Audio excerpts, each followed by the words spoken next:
Hello everyone, my name is Ram and welcome to my YouTube channel. Well guys, जो आज की story है एक सांप के बारे में है और एक नेवले के बारे में है। ठीक है, इन दोनों के बीच स्टोरी है। स्टोरी बहुत मस्त है। वेल गाइस, जिस बुक को मैं रीड कर रहा हूँ ना, जिस बुक को मैं पढ़ा रहा हूँ, टीच कर रहा हूँ, इस बुक में एक से बढ़ के एक स्टोरी है। इस बुक में कम से कम 150 से ज़्यादा स्टोरियाँ हैं। ठीक है, तो हर स्टोरी में पढ़ाने वाला हूँ सीरियल बाय 48, मतलब कि 48 नंबर पे स्टोरी है। चलिए पहले मैं जूम करता हूँ, इसके बाद मैं रीड करता हूँ। ठीक है, वीडियो में बने रहें। वेल गाइस, सबसे पहले देखेंगे स्टोरी की मेन हेडिंग है ना। यहाँ लिखा है रोबी लर्नड हिज लेसन।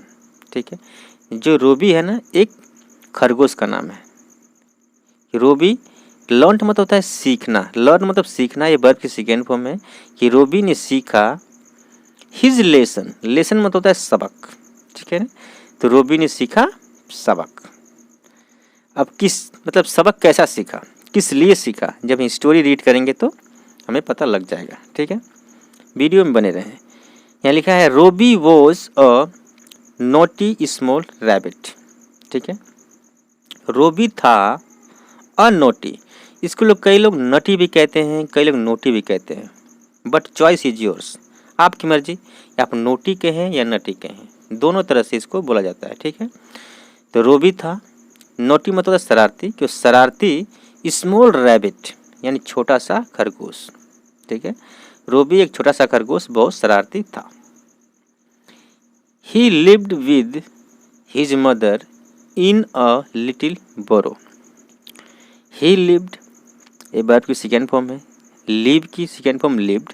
वह रहता था विद हिज मदर अपनी माँ के साथ, इन a little borrow.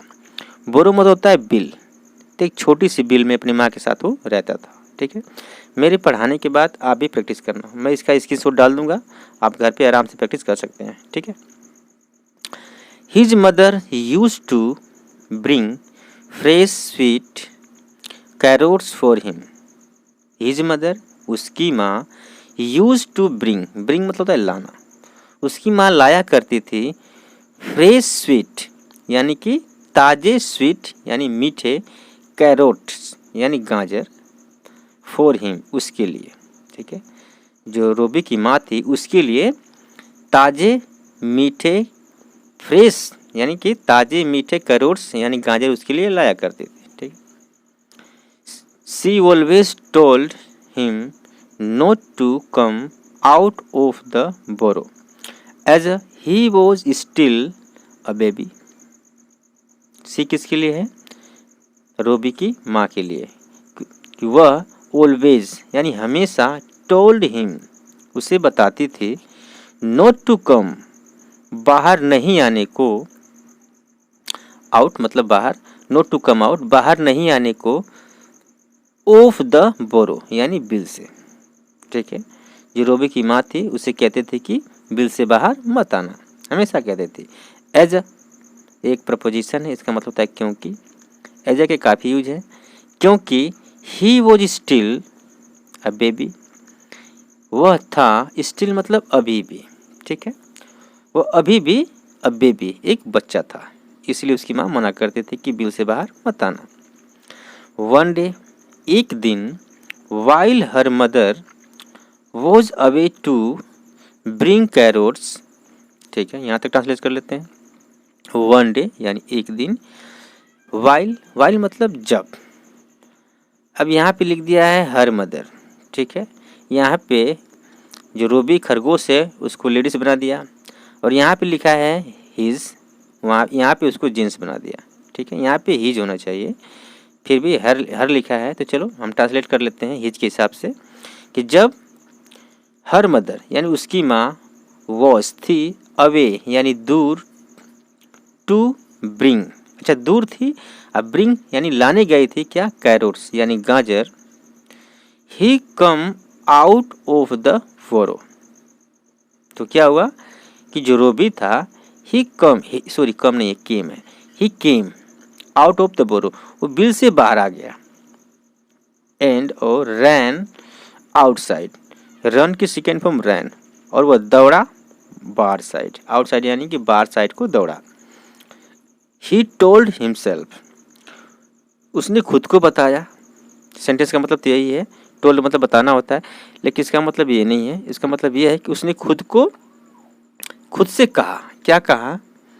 I am not a baby. क्या बोला कि I am not a baby, कि मैं भी बच्चा नहीं हूँ। I am old enough to go out on my own. क्या बोला रोबी ने कि आई एम ओल्ड, मैं बच्चा नहीं हूँ। आई एम ओल्ड यानी मैं जमा हो चुका हूँ।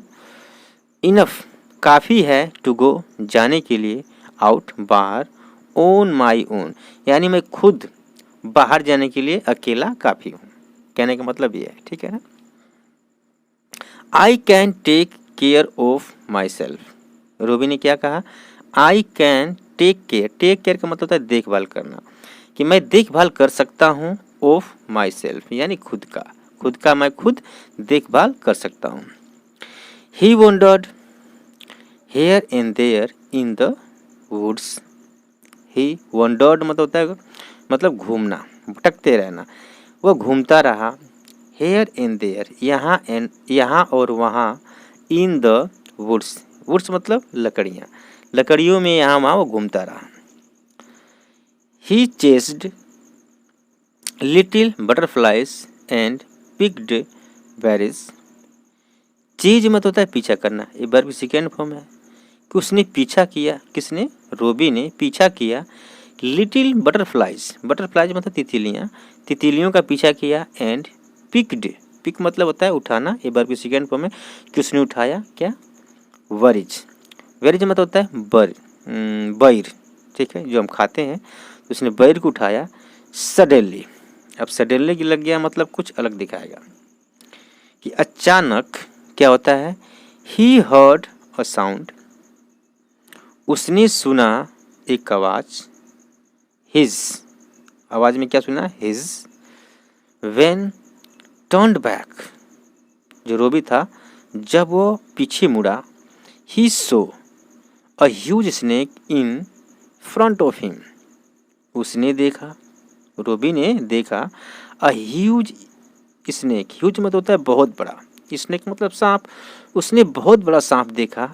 इन फ्रंट ऑफ हिम यानी खुद के सामने उसने बहुत बड़ा सांप देखा, ठीक है। नाउ अब क्या हुआ? रोबी वॉज स्टंड नहीं स्टंड, ठीक है। स्टंड मतलब होता है बिल्कुल हक्का बक्का रह जाना, ठीक है, बिल्कुल भयभीत हो जाना। तो रोबी बिल्कुल हक्का बक्का रह गया। एंड फ्रोजन, फ्रोजन मतलब बिल्कुल एक जगह थम सा गया, कहते हैं डर के मारे बिल्कुल उसके हाथ पैर ठंडे हो गए, एक जगह थम गया। Thankfully a mongoose came and, कहाँ पहुंचे? Pounced on the snake. क्या हुआ? थैंकफुली यानी खुदा की कृपा से, थैंकफुली मतलब धन्यवाद खुदा को, ये खुदा की कृपा से क्या होता है?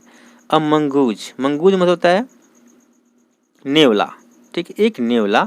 केम आ गया, ठीक है, एक नेवला आया। एंड और pounced on the snake, pounced एक वर्ब है, इसका मतलब होता है किसी चीज़ पे झपट्टा मारना। जैसे शेर अपने शिकार पे झपट्टा मारता है ना, तो वो पाउंस्ड करता है। तो जब नेवला आया तो उसने किस पे झपट्टा मारा भाई? स्नेक यानी सांप पे उसने झपट्टा मारा। They both started fighting with each other. They both यानी वे दोनों, यानी नेवले और सांप ने स्टार्टेड फाइटिंग यानी लड़ना शुरू कर दिए। विद ईच अदर एक दूसरे के साथ, ठीक है। Robby fled away to save his life, इसके बीच में रोबी को मौका मिल गया, यानी खरगोश को मौका मिल गया। खरगोश ने क्या किया? फ्ली से बनाया फ्लेट, ए भी वर्ब सेकेंड है, इसका मतलब होता है भाग जाना। रोबी भाग गया अवे यानी sorry way, to save his life, way मतलब कि दूर भाग गया। टू सेव हिज लाइफ अपनी ज़िंदगी बचाने के लिए, अपनी लाइफ बचाने के लिए वो दूर भाग गया, ठीक है।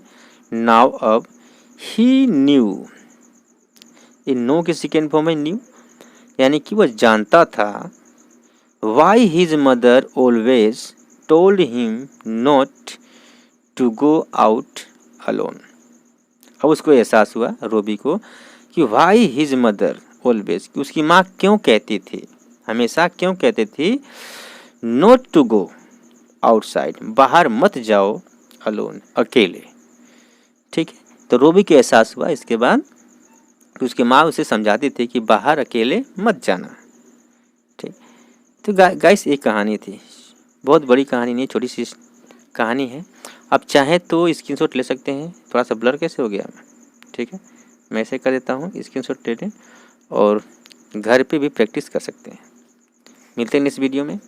थैंक्स फॉर वॉचिंग, धन्यवाद।